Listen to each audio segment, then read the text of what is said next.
HMPV infection rate ప్రస్తుతం తగ్గుముఖం పడుతోందని China ఆరోగ్య శాఖ అధికారులు వెల్లడించారు. అయితే హెచ్ఎంపీవీ కొత్త వైరస్ ఏం కాదని మెరుగైన నిర్ధారణ పరీక్షలు అందుబాటులోకి రావడంతో గత కొన్నేళ్లుగా ఈ కేసుల సంఖ్య పెరిగిందన్నారు.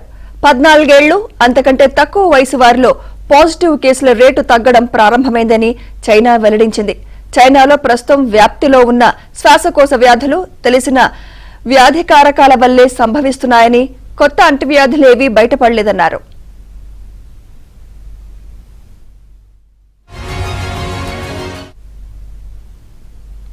దేశవ్యాప్తంగా క్లినిక్లు, అత్యవసర విభాగాల్లో జ్వర సంబంధిత రోగుల సంఖ్య పెరుగుతోందని, కానీ గత ఏడాది ఇదే వ్యవధితో పోలిస్తే ఇప్పటికీ తక్కువే ఉందని చైనా జాతీయ ఆరోగ్య కమిషన్ మెడికల్ ఎమర్జెన్సీ రెస్పాన్స్ విభాగం తెలిపింది.